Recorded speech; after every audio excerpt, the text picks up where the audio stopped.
Hello again, boys and girls. Broadcasting live from my house in West Hartford. We're going to read another chapter, or the second part of chapter 13, Charlotte's Web.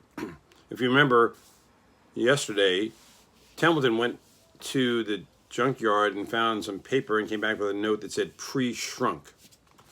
So here's what happened. I'm sorry, Templeton, she said, but pre-shrunk is out of the question. We want Zuckerman to think Wilbur's nicely filled out, not all shrunk up.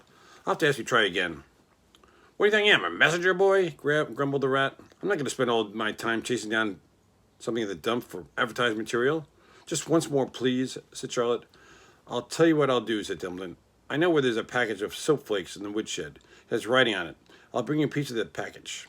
He climbed the rope that hung up on the wall and disappeared through the hole in the ceiling. When he came back, he had a strip of blue and white cardboard in his teeth. There, how's that? He said. Charlotte read the words, with new, radiant action. What does it mean? Asked Charlotte, who had never used soap flakes in her life. How would I know, said Templeton. You asked for the words, I brought them. I suppose the next thing you want me to do is get a dictionary. Together they studied the soap ad, and with new radiant action, repeated Charlotte slowly. Wilbur, she called. Wilbur, who was asleep in the straw, jumped up.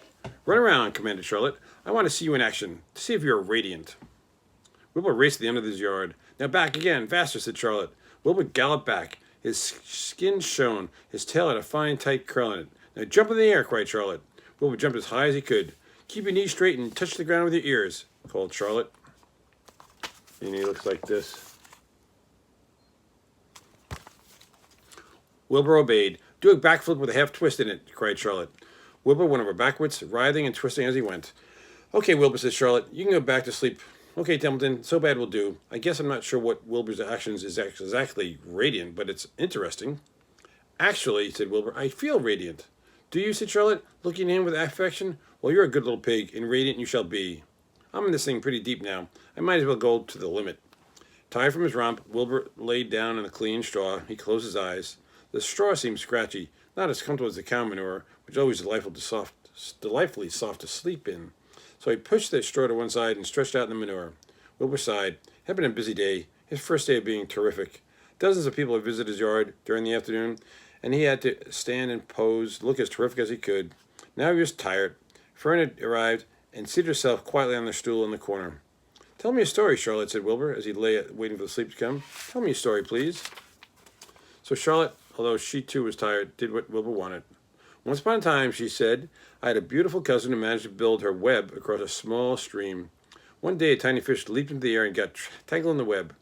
My cousin was very much surprised, of course. The fish was thrashing wildly. My cousin hardly dared tackle it, but she did. She swooped down and threw great masses of wrapping material around the fish and fought bravely to capture it. Did she succeed? Asked Wilbur. It was a never-to-be-forgotten battle, said Charlotte. There was the fish, caught only by one fin, and his tail wildly thrashing and shining in the sun. There was the web, sagging dangerously under the weight of the fish. How much did the fish weigh? Asked Wilbur, eagerly. Oh, I don't know, said Charlotte. There was my cousin slipping in. Then there was my cousin slipping in, dodging out, beaten mercilessly over the head by the wild thrashing fish, dancing in, dancing out, throwing her threads and fighting hard. First she threw a left around the tail. The fish lashed back. Then a left to the tail and a right to the midsection. The fish lashed back. Then she dodged to one side and threw a right, and another right to the fin. Then a hard left to the head. Then while the web swayed and stretched. Then what happened? Asked Wilbur. Nothing, said Charlotte. The fish lost the fight. My cousin wrapped it up so tight it couldn't budge. Then what happened? Asked Wilbur. Nothing. My cousin kept the fish for a while. Then, when she got good and ready, she ate it. Tell me another story, begged Wilbur. So Charlotte told me about another cousin of hers who was an aeronaut. What is an aeronaut? Asked Wilbur. A balloonist, said Charlotte. My cousin used to stand on her head and let out enough thread to form a balloon. Then she let go and be lifted up into the air and carried upward on the warm wind. Is that true? Asked Wilbur. Or are you just making it up? It is true, said Charlotte. I have some very remarkable cousins. And now, Wilbur, it's time you went to sleep. Sing something, begged Wilbur, closing his eyes. So Charlotte sang a lullaby while the crickets chirped in the grass. And the barn grew dark.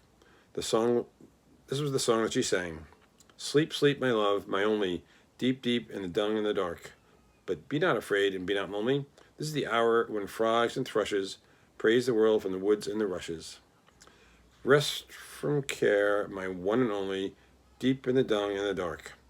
But Wilbur was already asleep, and when the song ended, Fern got up and she went home. And we'll do chapter 14 tomorrow. It's Friday tomorrow. So we'll get that out to you so you can listen to it before the weekend. Have a good day, boys and girls. Talk to you later.